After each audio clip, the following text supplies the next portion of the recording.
นางอนัตตาวิปัสสนาภาวนาหาหันยอดธรรมอนัตตา2 ชั่วโมงเต็มก่อนนี้นางปฏิบัติกุกรรมในเขาพร้อมกันไว้สาเยตนา3 เจ้าก่อนพุทธังที่พุทธาเจ้านั้นผู้เจมีเฮาคาไว้คาออกสาธุธรรมังที่ธรรมานาตาเจ้านั้นผู้เจมีเฮาคาไว้คาออกสังฆังยาริยาแปดเจ้านั้นผู้เจมีเฮาคาไว้คาออกต่อสืบกาเฮาติเลยดูคันธาเปิงดีพระตราสังขากรอิมาหังอัตตาภาวังพุทธัสสะปาริจาสามิกาติอันธาพาเปิงพี่แยมในดูตันพุทธาสาวเฮาออกอิมาหังอัตตาภาวังธรรมัสสะปาริจาสามิกาติอันธาพาเปิงพี่แยมในดูตันธรรมะสาวเฮาออกอิมาหังอัตตาภาวังสังคัสสะปาริจาสามิกาติอันธาพาเปิง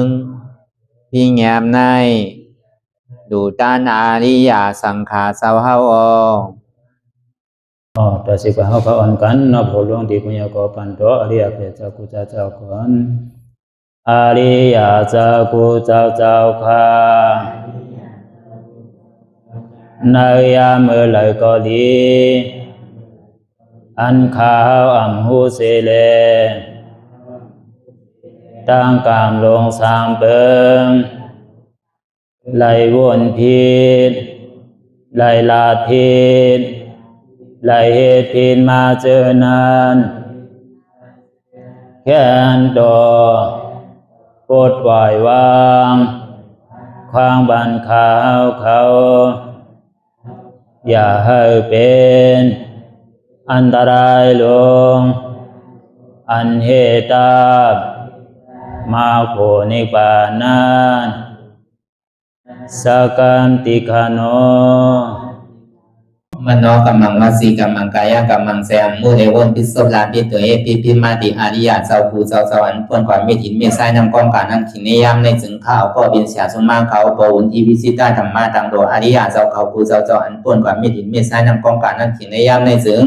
สังวาเจ้าเขาภูเจ้าภูบายอกิเขาภูก็ภูโกนแสมมุเรวนพิศลาปิตัวเอปิพิมาติตนตัวสาวตั้งหลังนั่นในสังพยามมุโยนั่นในสังในก็ภูสังเป็นอันตรายเหตุมรรคผลนิพพานเจ้าไหวใส่ให้ทัศนานสีภาวตระปันยาได้เป็นอันตรายให้จำมาผลนิพพานตอนนี้กว่าวันตามเมื่อตาเฮจงกันอาหันทุกข้าทุกข้าเป็นอนัตตาเยาเดียวอนัตตาตาเปอัตตาที่วิจิกิสาเกลียสานั่นเลยมดสิ่งเก่งหายกว่าในภาวะสัตว์ในอังแผงมันคือเลยห้าไหวผลยันห้าขามปุยนิพพานก็เย็นขันภัยสกรรมหลวยตาเนาะสาธุรายการนางนาตาวิปัสสนาภาวนาหานยอดธรรมนาตาใน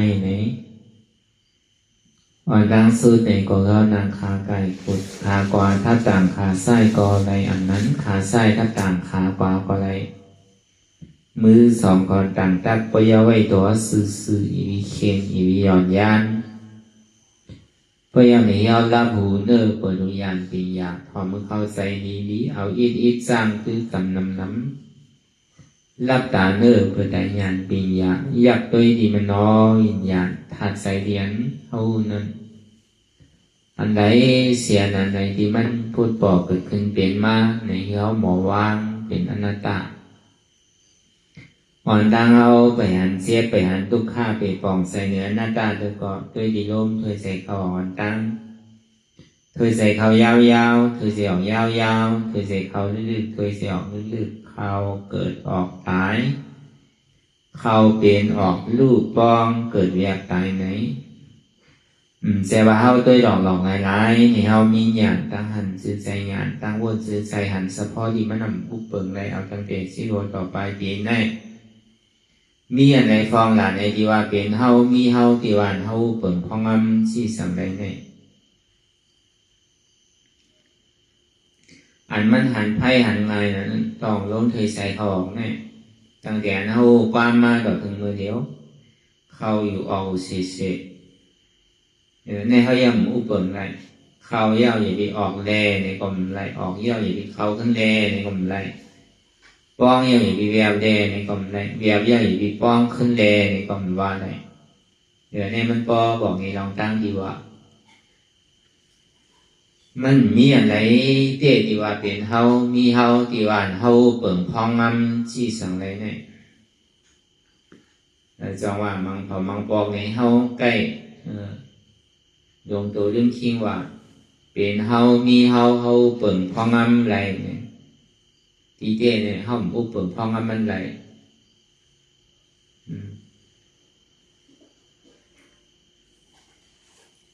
เขาย่อมมันออกก็ตายออกย่อมเขาขึ้นก็ตายปองย่อมเบียก็ตายเบียย่อมปองขึ้นก็ตายปอตายเอาก็เกิดแล้วก็ตายตั้งหลังพ้นมากก็เป็นนั่นนะก็เบอร์ตายอย่างนี้มากเกิดตั้งนานนั่นเนี่ยก็ปอตายเอาสมีเกิดแทนเกิดไม่เอาผู้อดีตายแทนก็เป็นนั้นก็ยังถึงมีหลองตั้งเกิดตายอยู่ก็ป้นใดตั้งทุกข้านั่นนะทุกทีทุกข้าวทุกทีเนี่ยพอใครป้นหลองตั้งทุกข้าเนี่ยตีเลยหาตลาเตียนเกิดเท่าเป็นตายมันมีหลองตั้งสารคัดกันไว้ในรอบกาเนี่ยมันเกิดยาวเท่ายาวเป็นยาวตายสมัยมันมีลองตั้งเกิดเท่าเป็นตายเนี่ยก็ลองตั้งเตียนเกิดเท่าเป็นตายเนี่ยมีเนี่ยอันใดที่เป็นเหตุทางงอซ่องที่ให้เกิดเท่าเป็นตายอันใดซ้ำเป็นเหตุทางงอซ่องตีอันเลยเกิดเท่าเป็นตายเนี่ยอันนี้เขาก็ตีเลยมาเห็นผู้ลองเสียจากตราอันมันแมนอยู่มีอยู่4เปิงนั่นหอยเสียจากตรา4เปิงเนี่ยอันเท่าไรมากเกิดเท่าเป็นตายเนี่ยบนคำพระเป็นสวะเป็นทุกข้าเสียจากเป็นทุกข้าเดียนมันมีเตเวลาเป็นทุกข้าเสียจากเดียนมันมีเตอยู่ไหนเนี่ยก็บัวมันเป็นผลโซ่หนังเก่ากำนำเนี่ยหมูว่าอ๋อใครเท่าหาดอกไล่กูซื้อกูดองนะคือได้ตีนเท่าก็ว่าได้ซ้ำได้เท่าอยู่ใครเป็นตั้งเจ็บตั้งใหม่เนี่ยหาดอกไล่กูซื้อกูดองอยู่นะคือได้ตีนเจ็บใหม่ใครน้ำนั่นก็กาห้ำป้นไรใครตายเนี่ยก็หาดอกไล่กูซื้อกูดองอยู่นะคือได้ตีอยู่กว่าตายง่ายๆนั่นเนี่ยในโลกาดังโมดังเสียงเนี่ยอ่อนกันหามามาในเมืองโค้งกลางแกเอาตั้งแต่เมืองผีเมืองสามคนในเศร้าโค้งเนี่ยหาลอกไล่สื่อในเกาะแค่หาลอกไล่หนังเลยตีมหมอเท่าหนังเลยตีมหมอเป็นหนังเลยตีมหมอตายนั่นเนี่ยก็หาซื้อก่อนป้นไปก็ยังคือที่ได้เกิดเยาเท่ายาวเป็นยาวตายที่เนี่ยก็เบอร์หามจับลองมันหามจับเหตุทางว่าจ้องมันได้จังว่าหาซื้อก็หันได้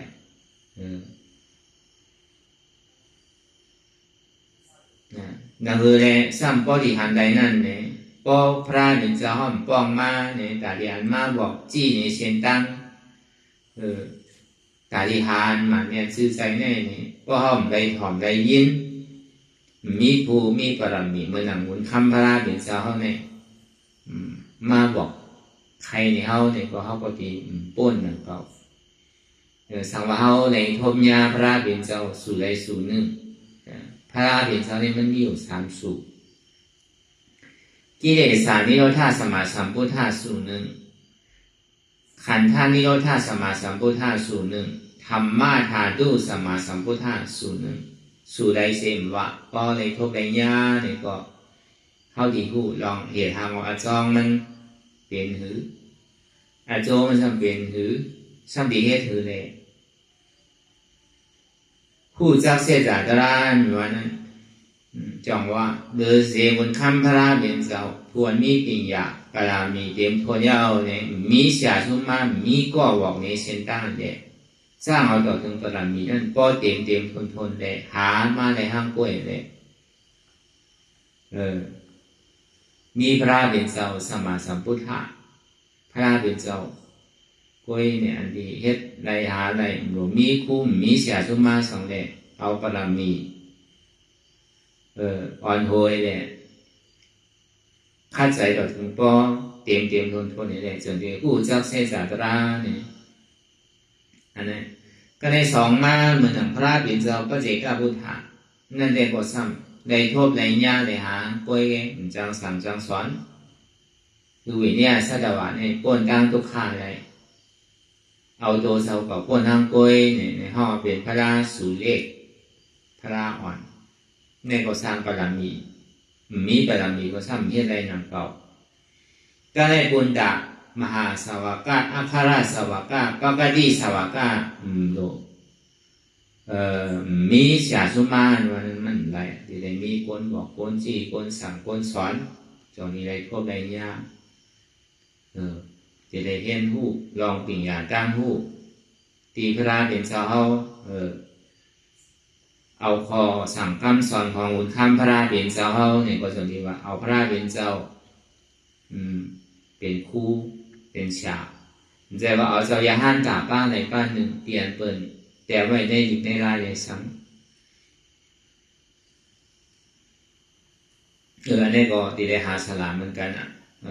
โดยในหยิบในรายที่พระเป็นเจ้าเฮาในพอไว้ในข้าวดัง40 ว่าลุ่มๆในก็เป็นคำสอนของพุทธะโดยเส้นนั้นเนี่ยตัวทบของปฐมะเจ้ายาห้านตาเขาเอาตั้งแต่เจ้ากรัญญาเจ้าวัปปะเจ้าพัติยะเจ้ามหานะเจ้ามหาอัสสจีในปัญจวัคคีย์5เจ้านั้นเอาเจ้าใดเจ้าหนึ่งเลยจ้างตื้อกรรมก่อนเนี่ยก็บอกว่าเอาเจ้าปัญจวัคคีย์5เจ้าเป็นชาชุมาเนี่ยจ้างตื้อกรรมก่อนนั้นก็เจ้ายาห้านตาป้าใดป้าหนึ่งเตียนใดห่อไว้ในบอกว่าเขาเอาเสียก็ใดก็หนึ่งเลยเป็นเครื่องตื้อกาลิออนเขาป่นตั้งทุกท่าเลยในก็บอกว่าเขาปืนอินเดอปิญญาสีปืนอินเดอเสียเจ้าอริยะเจ้ายาห้านตาเขาเอามาสั่งสอนเขาเลยเอามาเป็นครูบาอาจารย์เอามาเป็นผู้อ่อนโหยเลยเป็นชาสุมาเขาอันนั้นเนี่ยเหมือนเขาที่ไหนเขาเหมือนนั้นนะก็ว่าเขาเลยมาโทมยาพระเป็นเจ้าสู่ที่3นะธรรมะธาตุสมาสัมพุทธะเนี่ยนะเจอที่ผู้จักเสียจากอะไรธรรมะมี2 เปิงธาตุมี2 เปิงสมาสัมพุทธะมี2 เปิงนั่นเก่าใจว่าได้มาผู้จักทำได้มาเห็นอ่านด้วยธรรมจงว่าเป็นธรรมะใจก็เอาดีในรายว่าเนี่ยมันเป็นธรรมะ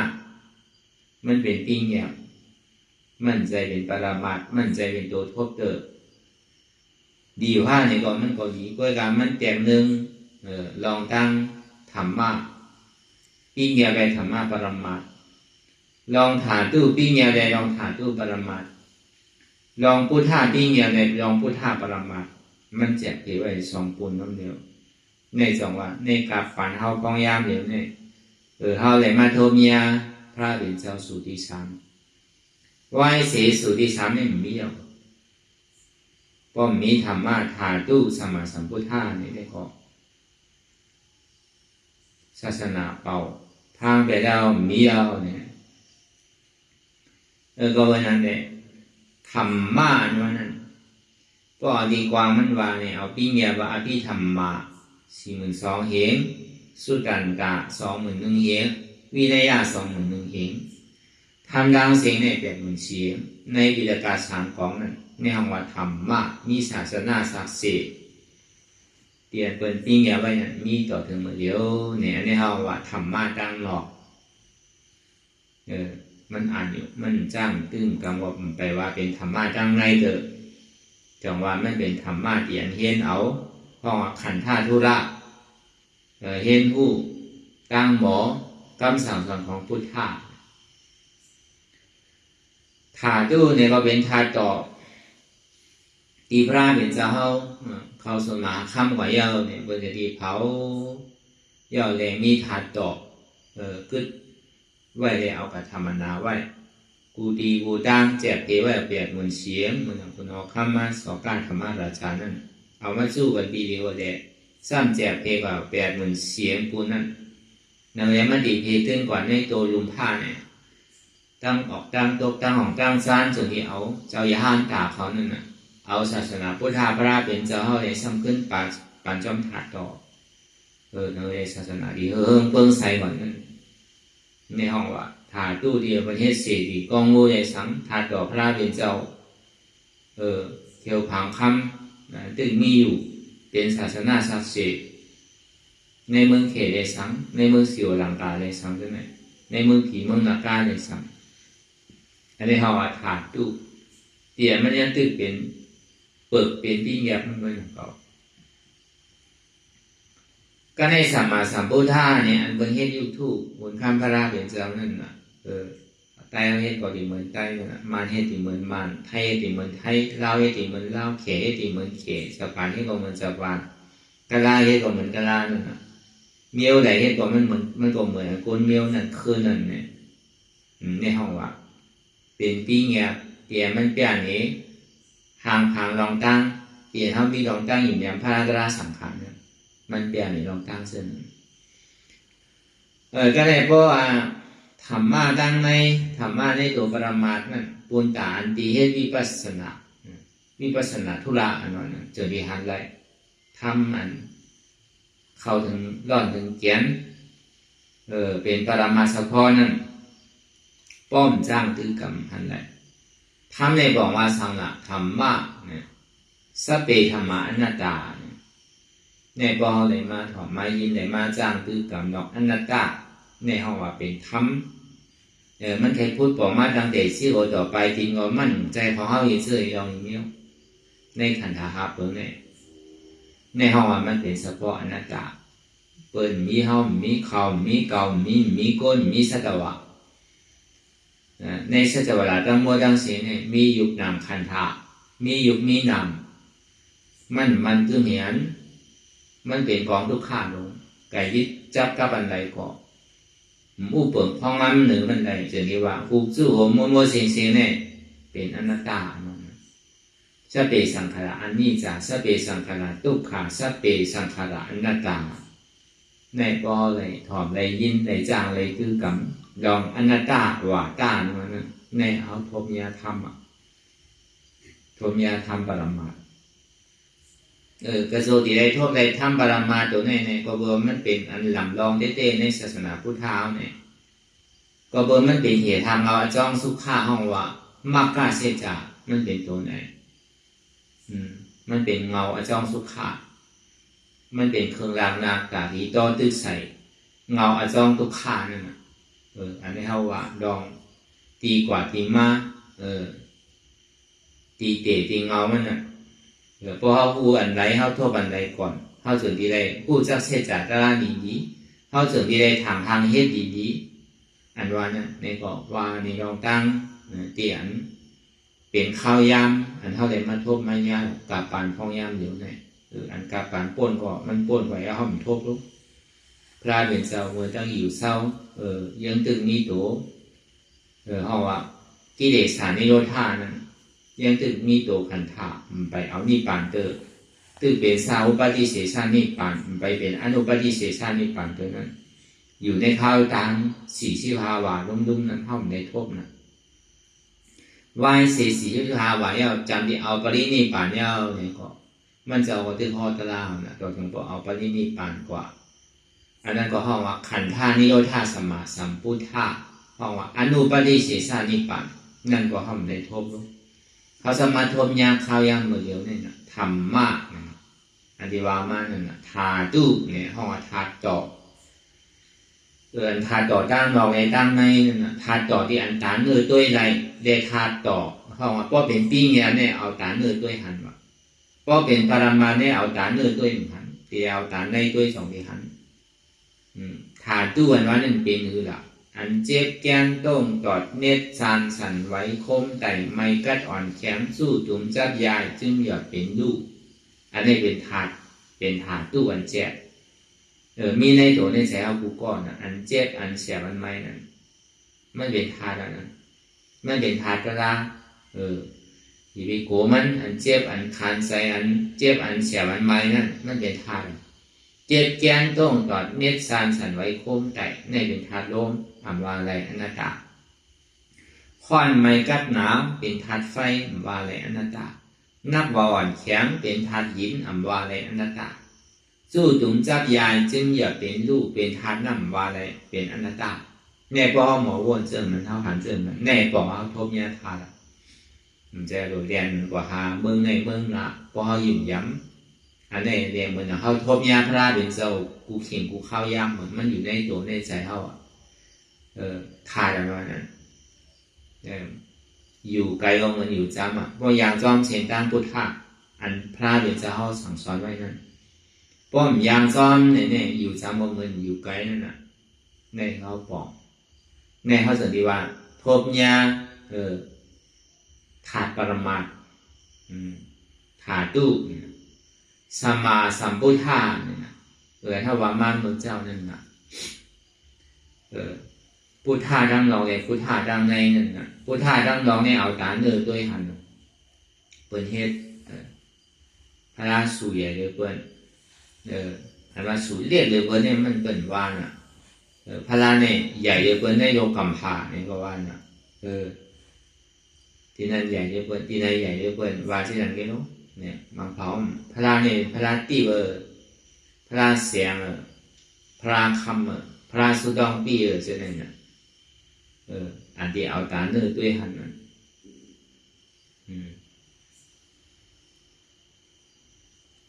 อันนั้นก็ย่ำไปใช้เถอะว่าพอเมื่อไรห้ามเอาตาปรมาด้วยเข้าก่อนนั้นตาปรมาตาดีด้วยหันนั้นเป็นสมาธิที่สมาสังกัปปะอันนี้เป็นพุทธะสมาสัมพุทธะเนี่ยเป็นสมาธิที่ได้สมาสังกัปปะจะเรียกว่าสัมมาสัมพุทธะนั่นนะก็พูดเลยก็หันนั่นนะอันหันแลนพูดนั่นนะสมาธิที่สมาสังกัปปะเนี่ยเป็นตัวพุทธะสมาธิที่หันนั้นหมานเมียนสมาสังกัปปะพวกนั้นหมานเมียนนั่นนะหันสังอันที่เข้าใกล้เห็นกันอยู่พูดกันอยู่กูวันนั่นนะหันทุกข้านั่นนะหันเจ็บนั่นนะหันว่าหันใจโหเกาขาเกามือเกานั่นน่ะหันวนว่าเป็นวนสังวนว่ามันเป็นอนัตตาเนี่ยพอเขาเลยมาถ่อมมายินเขาเลยมาเอาจ้างตื้อกำเนี่ยเป็นตัวพุทธะที่อยู่จำเขาไว้เสียมันจะว่าอยู่ไกลสังเขาในพอเลยมาถ่อมมายินเสื่อมในปองเขาทบยาพระเขาวนกำไหลเขาหันกำไหลก็ปองว่าทบยาพระกำนั้นอ่ะเมื่อหลังพระเป็นเจ้ามาจ่อยคือเขาพอหันมันเมียนเมื่อหลังตัวพระเป็นเจ้าไม่อยู่จำเขาเสียเพราะเขาหันมันเมียนนั่นพอวนมันเมียนนั่นเมื่อหลังตัวพระเป็นเจ้าเขาไม่อยู่จำเขามาวนปั่นเฮี้ยงเขาเสียพอหันพี่วนพี่ก็หายเอาพระล้านมานั่นอันนี้อ่ะสังว่าเขาเลยทมยาพระราเป็นเจ้าสู่ใดสู่หนึ่งอันวันนั้นมาโผนี่ป่านอันวันนั้นตึงทบตึงยาพอได้เฮ็ดได้จ้างได้ตื้อกำจองว่าตาดีได้ได้มาโทพระเป็นเจ้าอันดีว่ามานั่นนี่ก็มันกล่องต่อง่ายๆนั่นก็มันเป็นอันเดียวที่ทบอยากทบเย็นมันสั่นแจกไว้เป็นสองอันปีเงียบในปรมาตกำนำในดอกกาเนี่ยมันทบปีเงียบได้น่ะมันทบในตัวปรมาตเต้ๆนั่นน่ะก็บนนั้นแหละ คือเขาป้องหวนของแฉแรงใส่กว่าลองตั้งฐานเขาดีหูลองตั้งเสียจากตะล่างวันนั้นเปลี่ยนเท่าไรมากเกิดเท่าเป็นตายเนี่ยเป็นทุกข์ ในเกิดเท่าเป็นตายนี่ก็สว่าเป็นเปิดร้องไว้หนังเขาอันร้อนอันแก่มันจะมีทางในมันก็แจกไว้เป็น2 ปูน 2 ปูนเหมือนกันทุกข์เสียจากอันเปิดมันในทุกข์เสียจากอันร้อนมันสมุทัยเสียจากอันเปิดมันในสมุทัยเสียจากอันร้อนมันมรรคเสียจากอันเปิดมันในมรรคเสียจากอันร้อนมันนิโรธาเสียจากอันเปิดมันในนิโรธาเสียจากอันร้อนมันหนังเขาในก็แจกเผยไว้เปิดเลยร้อนมันหนังเขาตั้งลองไว้ตั้งในหนังเขาเพราะเขาเอาตาเนื้อด้วยในซึ่งมันหันตั้งลองในตั้งแต่เขาเกิดมาต่อถึงมือเดียวมือหลุมเราไม่ได้เขาอยู่ในท้องไม่รู้ถือที่เกิดมาเป็นลูกอ่อนก้อยใหญ่มากเป็นเบาเป็นสาวก้อยใหญ่มากก้อยเฮามากเนี่ยอันนี้เขาหันเอาตาเนื้อเขาด้วยลองตั้งทุกข้าเช่นจะเกิดจากที่ทุกขาจาราทุกขาแก่ที่ปีทุกขามารานาปีทุกขาอาปีหิวิปโยโกทุกโขมะโกปีหิวิปโยโกทุกโขมะโกอันนี้เป็นทุกข้าเช่นจะตั้งลองเปลี่ยนเขาเอาตาเนื้อด้วยหันสมุทัยเสียจากนั้นปุญิโนเสโลภะโทสะโมหะมานะทิฏฐิอันนี้เป็นตัวสมุทัยเสียจากก็เบอร์โลภะใครไรย่อมโมอีโมเวอร์โมซันอันนี้มันยังถ่อมเขาตัวเนี่ยก็เขาบอกหันอยู่นะโกในหลงรอบกันเนี่ยกลุ่มกับใครที่มันอีทุกข้าก็เนี่ยเพราะมันใครที่เนี่ยเอาโลภะอ่อนหูเนี่ยเพราะเอาโลภะโทนาอ่อนหูเพราะมันไรมากเหมือนโลกเหมือนใจมากเหมือนโลกเหมือนใจมากก็เป็นเจ้าสาใจลำเพราะเกิดเป็นเจ้าสาก็โมหะเอาเกิดหัวตัวเจ้าเก่าอันที่ใดมันพี่ละมันถูกว่ามันพี่ละมันสนใจเพราะมันไรมากกว่าเย้าดอกอันมันเห็นมันหาเนี่ย2มันหมันเมียนจือใจจอมทำจอมตะลาเนี่ยมันมีโดดไรเนี่ยห่อบ่หารับสิ่งผิดอันนี้มันก็เปลี่ยนในลองตั้งก็เกิดเหตุอันนั้นแหละเมื่อมันยังตื่นมีอย่างน้ำหนักในก็มันก็ต้องเตะบนได้อยู่เวลาวันหนึ่งเศร้าๆมาเนี่ยมันอยู่มันตื้มในโลกาเนี่ยถือดีมันตกต่ำตกยอมาเนี่ยมันก็ดีคานใจนั่นคือดีคาดีแหมมาซ้ำเพราะมันแหมมันคามันก็มันหลับมันเลือกมาบดีหลับมันเห็นห้างเปิดบดีเห็นห้างมันนึงตอบแดนทรายอะไรกันคำเดียวนั่นก็เบอร์อาจ้องเป็นนั่นแหละจะดีเป็นทุกข้าอันนั้นก็ได้เห็นทางเราจ้องสุขารู้ในซ้ำเป็นซ้ำก็เปิดขึ้นบ้างก็สมาธิที่สมาสังกัปปะสมาวาจาสมากัมมันตะสมาอาชีวะสมาวายามะสมาสติสมาสมาธิอันนี้เขาเป็นต้นตายที่เลยมีปัญญาศีลสมาธิถึงเตียงทนก่อนเนี่ยอันนี้เป็นเส้นทางแต่ดีรับเห็นทางเราจ้องเพราะว่าเส้นทางมากกว่าเสียจากเป็นเส้นทางมัชฌิมาปฏิปทาอันนี้พอดีเอาลองตั้งมัชฌิมาปฏิปทาว่าพอดีเอาในขันธาธุราว่าในปริยัติว่านี่มันนำมันเจ็บเพไว้นำไว้หัวดีเอาอันไหนก็เอาในดิกในได้ว่าเด้นี่ก็มันยังตึกเป็นหนังเป็นเปลือกมันอยู่ไปเอาเขาร้อนมันเกิดอันนี้เขามากาเสียจานั่นก็ในนิโรธาเสียจาเนี่ยนี่ป่านนี่ป่านในการเย็นนี่ป่านในแปลวเนี่ยเวลานี่ป่านทำเป็นหรือเฮ็ดถือสั้นตีไรย้อนตีไรคอผ้าตีไรเฮ็ดสื่อไรล่ะเนี่ยอันนี้ก็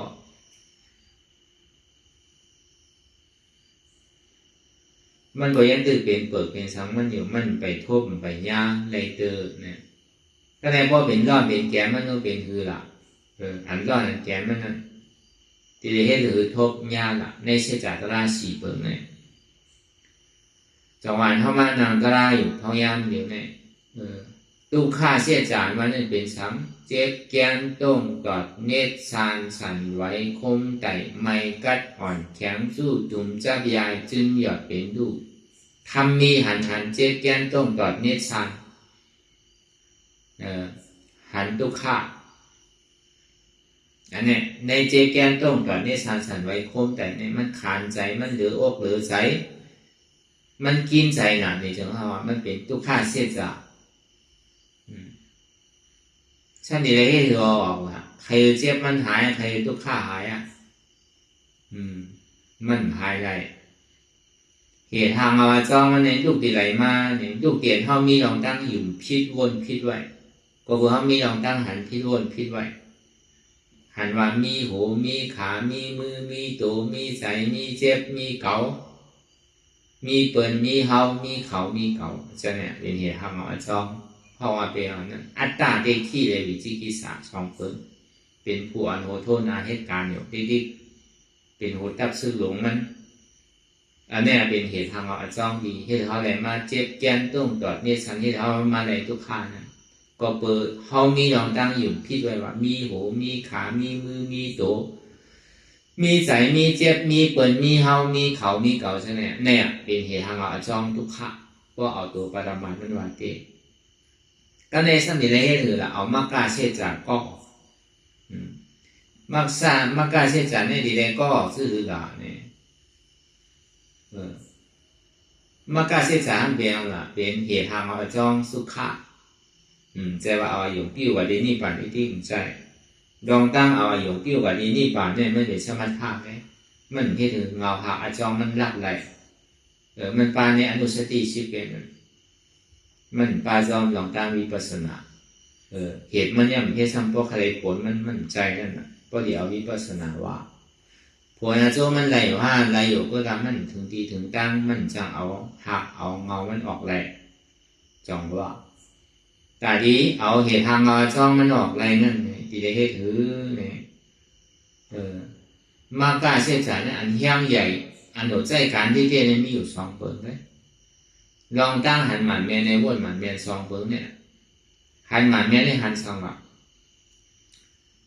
มีหัวมีขามีมือมีตัวมีใจมีเจ็บมีเปิ่นมีเฮามีเขามีเก่าเนี่ยเหลือเสียหันนั่นย่อมกาในสมบูรณ์จอมแห่งวนเพราะมันมีเปิ่นมีเฮามีเขามีเก่ามีก้นมีสัตวะมันเป็นอนัตตาสัพพะไงเพราะว่าโมเป็นอนัตตาเนี่ยก็เพราะเป็นนักสันติมีสังละเพราะมีลองตั้งวนว่ามันเป็นอนัตตามูเปิงไรพองงำไรจีสังไรเนี่ยเพราะว่าที่นั้นเนี่ยมันไปว่าเป็นฐานนั่นเดินจังหวะลองตั้งหันในลองตั้งวนเนี่ยถึงมันงามก็ว่ามากาเสียจานั้นมันเป็นเหตุทางเราจ้องสุขะแต่ดีก็แปดเหตุทางเราจ้องทุกข้าเตียนมีลองตั้งยุ่มพิษเนี่ยเขาอัตตาตีที่วิจิกิสาตาดีโตตึกใส่อัตตากำเดียวเวลาตาดีโตตึกใส่ว่างอัตตาเลยนั่นเป็นสังเป็นอนัตตาตั้งโมตั้งเสนเนี่ยเหตุทางเราจ้องทุกข้านี่มันเป็นอัตตาที่เรียกว่าสิ่งไหนเหตุทางเราจ้องสุขข้าเป็นอะไรเป็นอนัตตาเอาอนัตตาก็ออกทีมันเด่นเดี่ยวตีตัวอันใจตัวเก่าอันที่เขาสำแดงมาเหมือนเจ้านั้นก็เบอร์ใครรู้ว่ามันใจตัวเฮานามันใจเฮานาเจ็บในก่อนใจเฮานาใจพิษเปิลนาอย่าไปก็หาตั้งพิษเปิลมันมีเปิลมีเฮามีเขามีก้นมีสัตวะ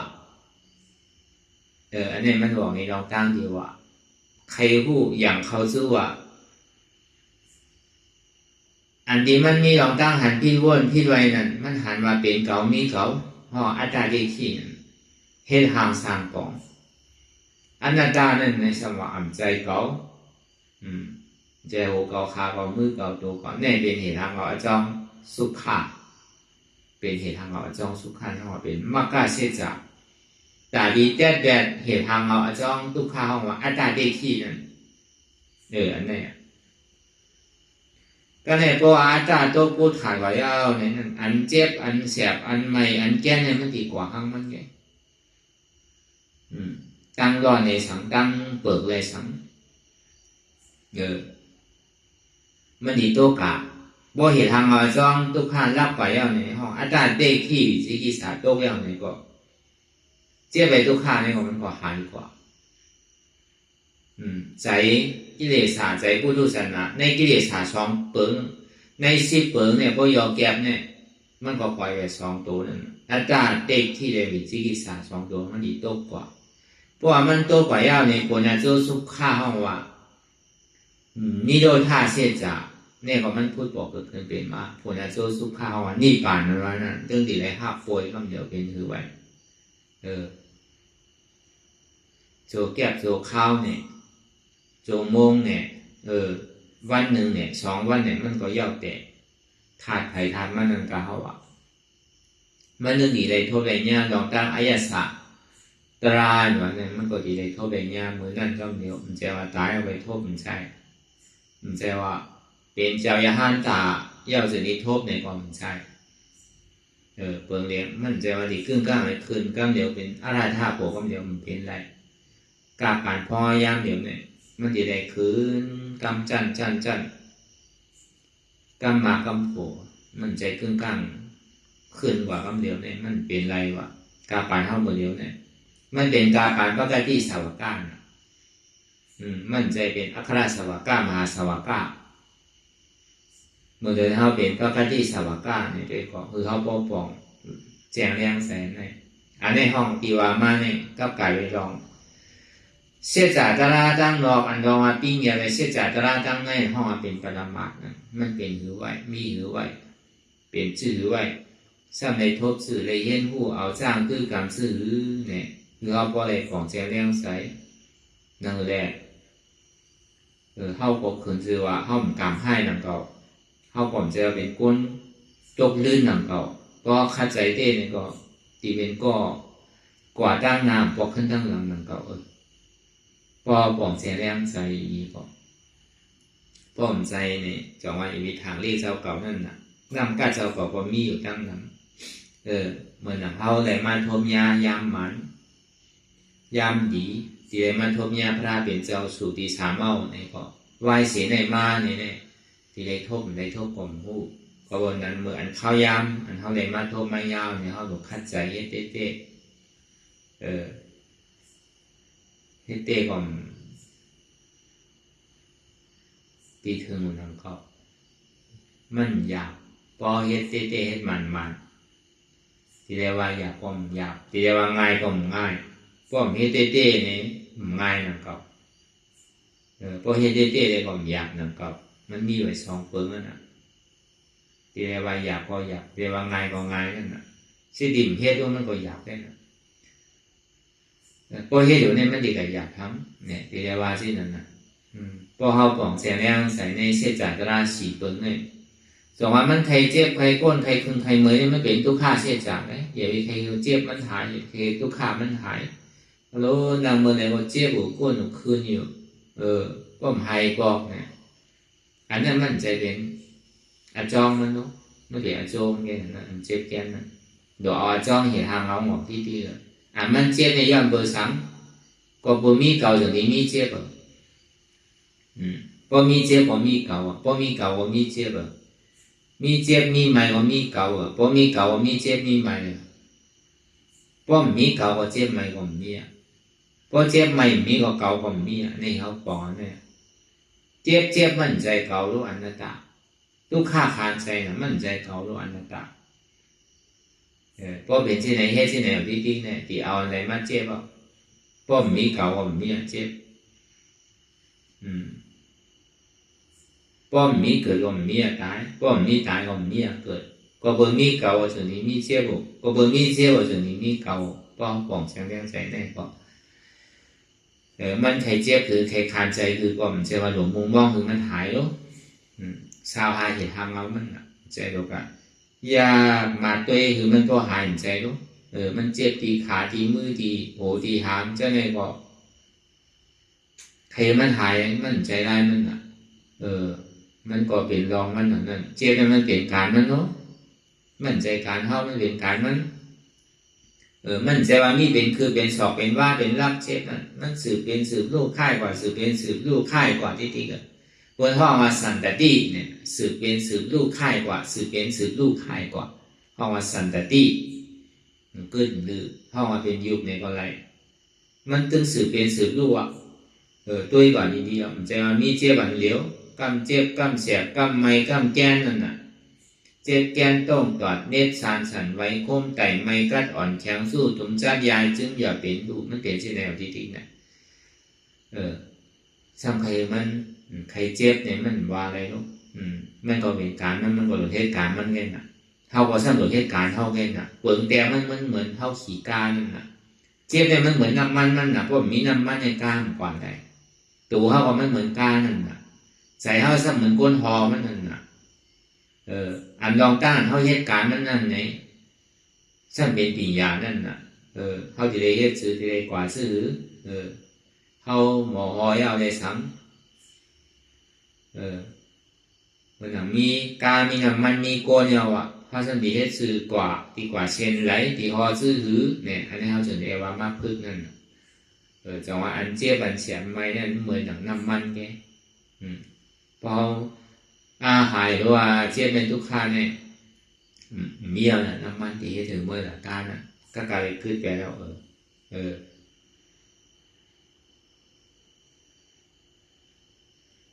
พอมีน้ำมันเนี่ยจะดีจางกว่าการนั้น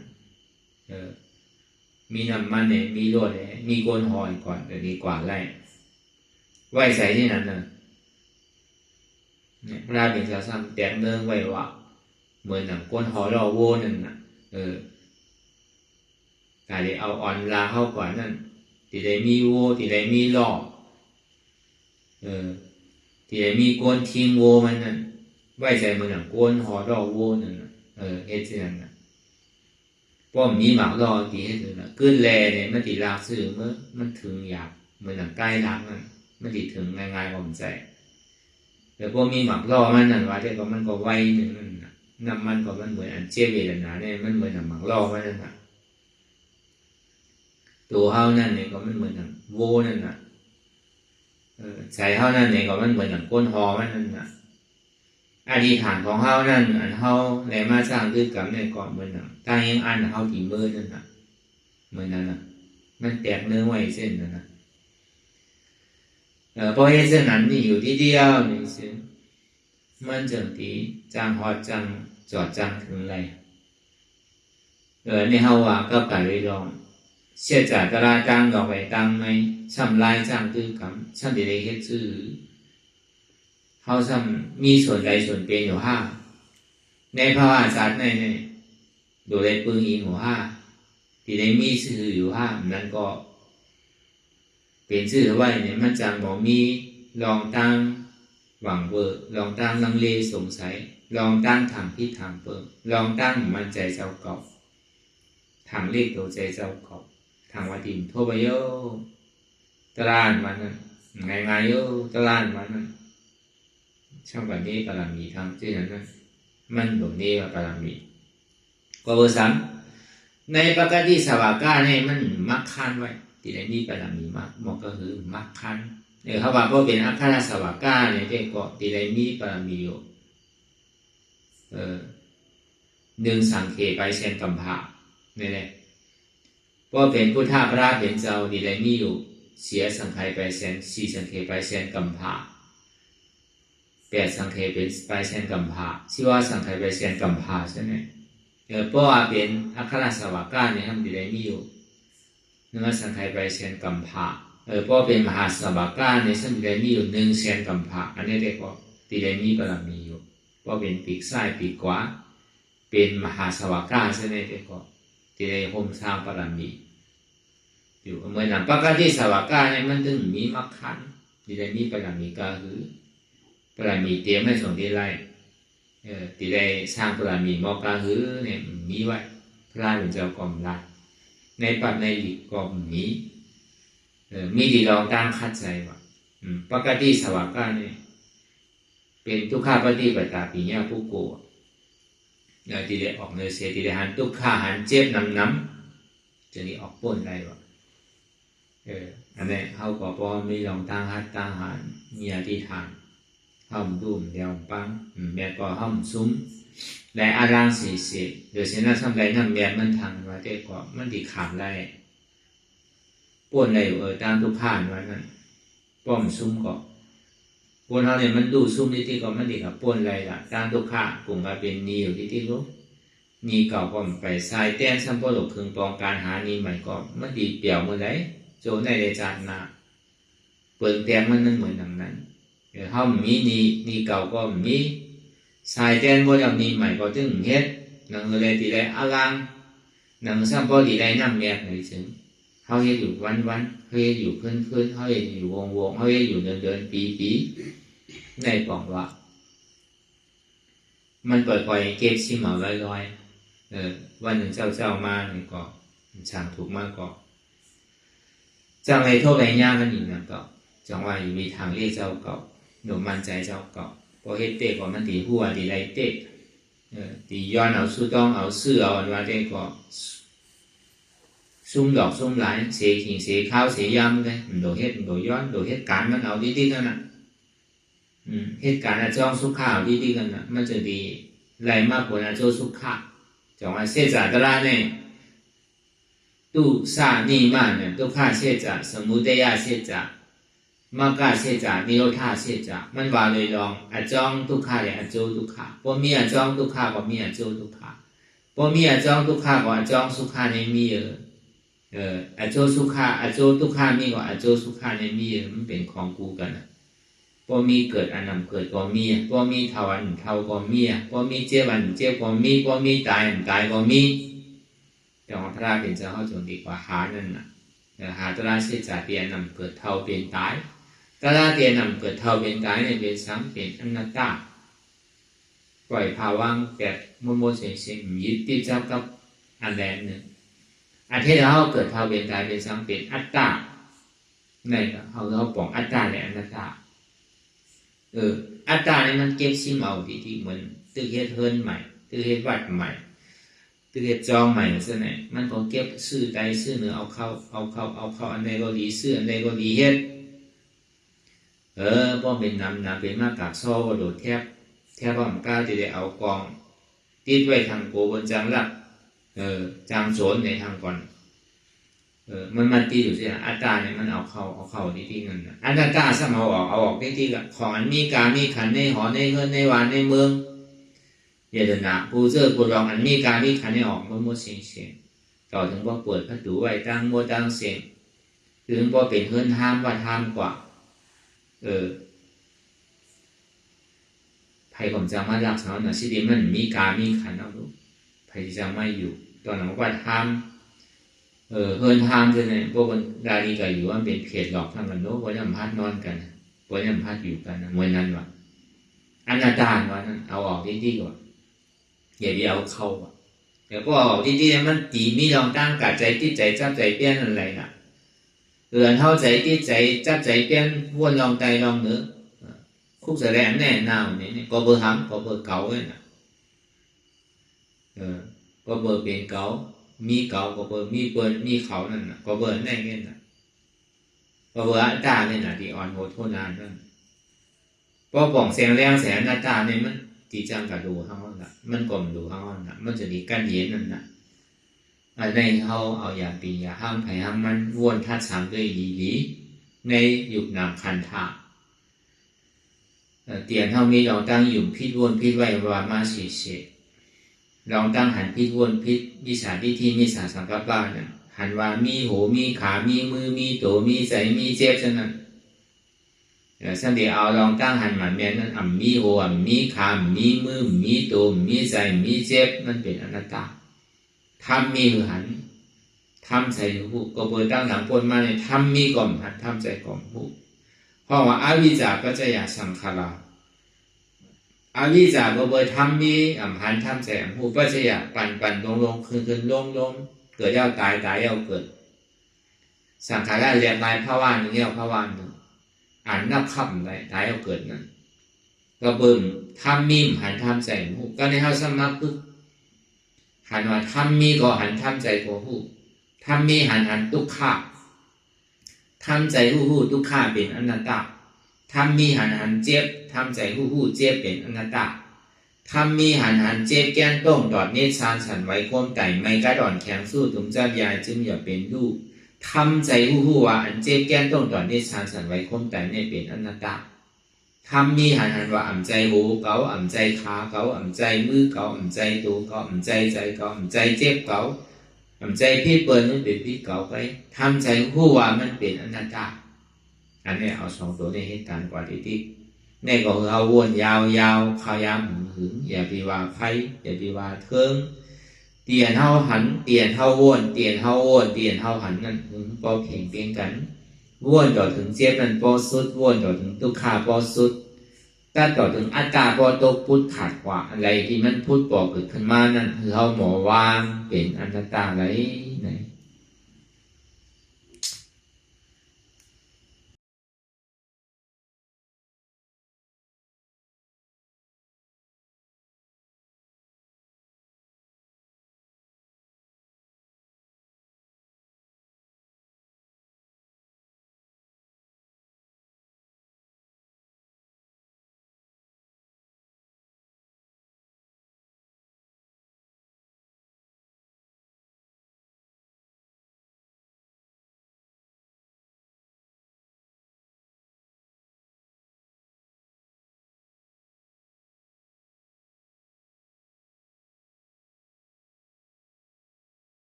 ลองตั้งอันเป็นอยู่กุเซอกุยาย้ายข้องคำไว้ที่ใส่หูถอดถอนออกที่ใส่หูมันออกเสียงก่อนสภาวะอะไรก็ดีลองตั้งอะไรก็ดีอันเกิดขึ้นมาที่อยู่ตัวที่ใส่ที่เจี๊ยบสนั่นถอดถอนออกที่ใส่หูมันออกเสียงสภาวะยุทธาสีเปิงสนั่นเจ็บเทียนโตกอดเนตสั่นไหวโคมไต่ไม่กัดอ่อนแข็งสู้ตุนทรัพยายจึงอยากเป็นดูสภาวะยุทธาสีเปิงสนั่นตีหนังทาดกว่าผู้ทรัพย์ตีอัตตากว่ายึดว่ามีโตมีใสมีเจ็บสนั่นเอาบ่วางเป็นอนัตตาไหลลองแสนพ่องบิวอยู่อันเฮาว่นลึกว่นเลยอยู่เป็นเดิมเป็นลาวอยู่ซึ่งในสาวถอดถอนออกตีใส่หูมันออกเสียงก่อนยอมกึดยอมออกยอมลงอันเฮ็ดให้เฮายินดียินให้เสื่อมอารมณ์เสื่อมถึงใสถึงคอไว้ตีมันยืดไว้ตีมันเป็นทุกขานั้นควรปล่อยวางออกที่ใส่หูมันออกเสียงก่อน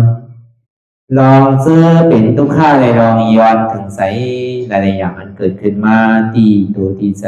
ตีเจียบสนั่นควรวางย่อเสียงก่อนก่อยค่ายย้ายลายหนึ่งพื้น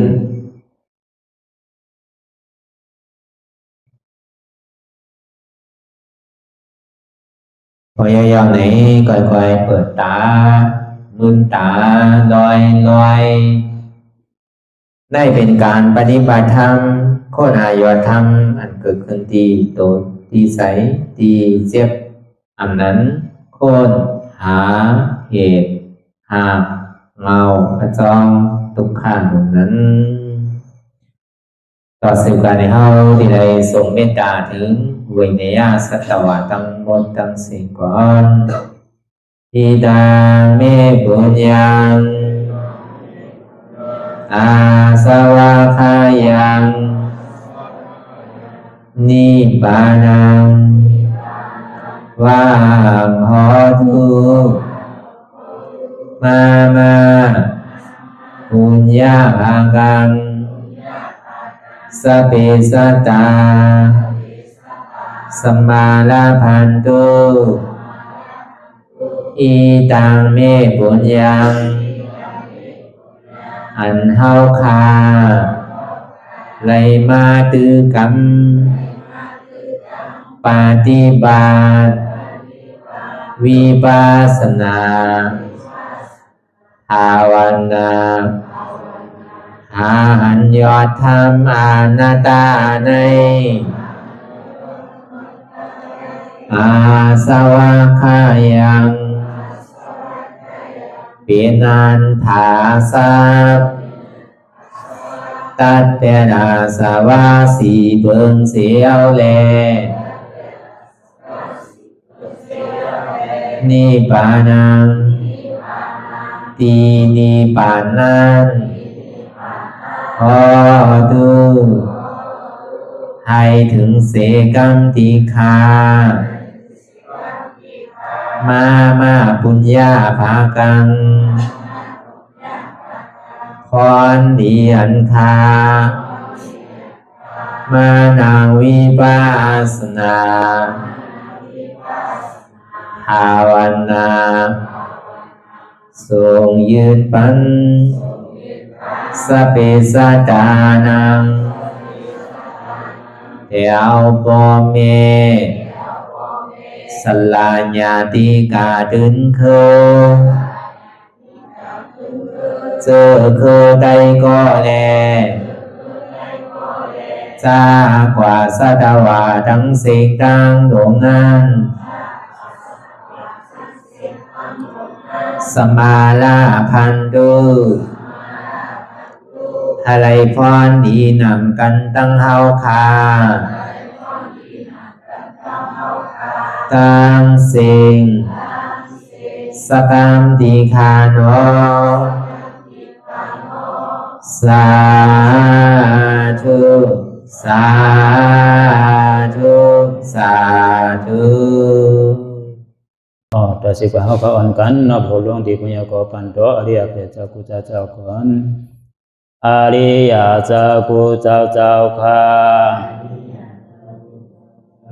ในยามเมื่อไหร่ก็ดีอันข้าวอ่ำหูเสเลตั้งกามลงสามเปิงไหลวนพิษไหลลาดพิษไหลเหตุพิษมาเจอนานแค้นดอกปดปล่อยวางความบันขาวเขาอย่าให้เป็นอันตรายลงอันเหตุตามาโผนิปานันสกัมติคาโนมโนกัมมังวสีกัมมังกายกัมมังแสมมุเรวนพิศลาปิตัวเอพิมาติอาริยะเจ้าภูเจ้าสวรรค์พ้นความเมตินเมสายนำกองการนั้นขินนิยามในจึงข้าวก็บินเสียสมาเขาปวุนทีวิสิตาธรรมะตังโดอาริยะเจ้าเขาภูเจ้าสวรรค์พ้นความเมตินเมสายนำกองการนั้นขินนิยามในจึงสังวาเจ้าเขาภูเจ้าภูปายกิเขาภูก็ภูคนแสมมุเรวนพิศลาปิตัวเอพิมาติตนตัวสาวตั้งหลังนั่นในสังพยามโยนั่นในสังในก็ภูสังเป็นอันตรายเหตุมาผลนิพพานเจ้าไหวใส่ให้ทัศนานสีภาวตระปันยาได้เป็นอันตรายให้จำมาผลนิพพานตอนนี้กว่าวันตามเมื่อตาเฮจงกันหาหันทุกข้าทุกข้าเป็นอนัตตาเยาเดียวอนัตตาตาเปอัตตาที่วิจิกิสาเกลียสานั่นเลยมดสิ่งเก่งหายกว่าในภาวะสัตว์ในอังแผงมันคือเลยห้าไหวผลยันห้าขามปุยนิพพานก็เย็นขันภัยสกรรมรวยตาเนาะสาธุสาธุ